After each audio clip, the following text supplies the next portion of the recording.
السلام عليكم ورحمة الله وبركاته. أعزائي متابعين قناة اخترنا لك معايا. النهاردة هنتكلم عن موضوع جديد خالص تماما، وهو إن احنا ازاي نعمل تفريز لورق العنب، نحتفظ بورق العنب. احنا عارفين إن ورق العنب خلاص الوقت بتاعه قرب ينتهي، فاحنا هنحاول إن احنا نعمل له حفظ ليه في الفريزر. أول حاجة بجيب ورق العنب، بشيل العصاية اللي فيه دي الصغيرة دي، وابدأ اقسمه كده هوت احجام، كبير وصغير ووسط زي ما احنا شايفين كده. وهنبدأ نغسله، هوريكم نغسله ازاي. دلوقتي اعزائي المتابعين هنبدأ نغسل ورق العنب. طبعا علشان نغسله زي ما هو بنفس الرصة بتاعته كده. هو هوريكم ازاي كده اهو في قلب المية، ونحاول نحتفظ بالرصية بتاعته. بس نبدأ نعمله كده اهو، نغسله كده كويس اهو، ونبدأ نحطه في المصفى.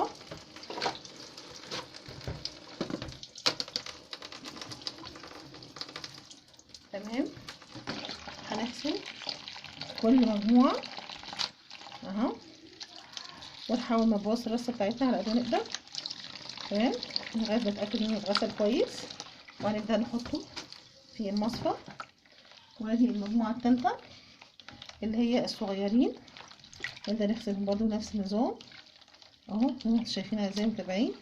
وهنبدأ يتغسل اهو، ونبدأ نحطه في المصفى زي ما انتم شايفين كده، كل مجموعة لوحدها في المصفى اهي.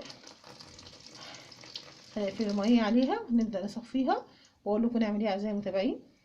اعزائي المتابعين، بعد ما حطينا ورق العنب في المصفى وتأكدنا ان هو اتصفى كويس، نبدأ ناخد كل مجموعة على حدة مجموعة، ونبدأ نحطها كده على شاشة ونقفلها كويس.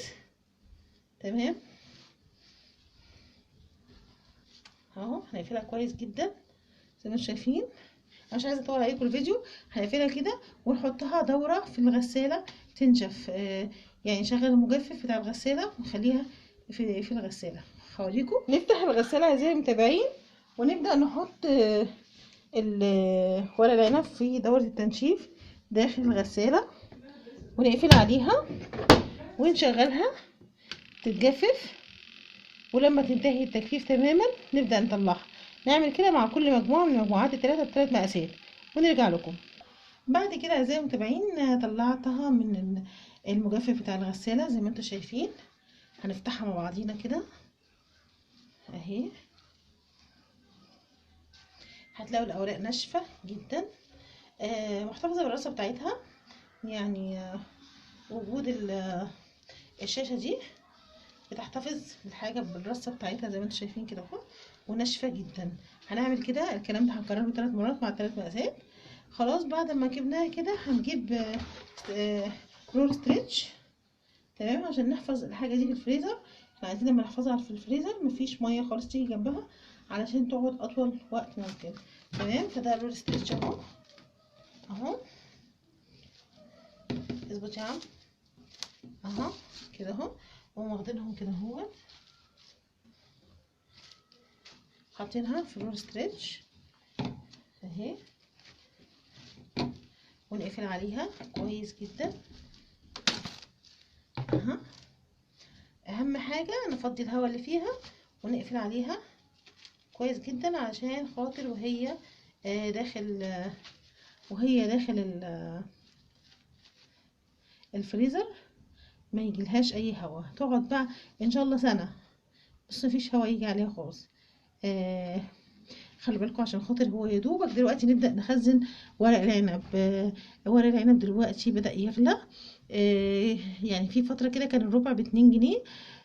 عايزه اقول لكم الايام دي الربع ب3 و4 بالعافيه، وفي ناس مستغله شويه بتبيع الربع ب5. فهنحاول بسرعه ان احنا يعني نخزن كميه معقوله كده هوت، على اساس ان احنا لما نحب نغير يعني وناكل ورق عنب في مش اوانه يعني. شكرا لكم اعزائي المتابعين. لو اول مره تشاهدوا القناه بتاعتنا نتمنى ان انتوا تشتركوا في القناه وتفعلوا زر الجرس عشان يوصلكم مننا كل جديد. ما تنسوش تدعمونا بلايك وشير الفيديو عشان يوصل لاكبر عدد ممكن. شكرا لكم اعزائي المتابعين، والسلام عليكم ورحمه الله وبركاته.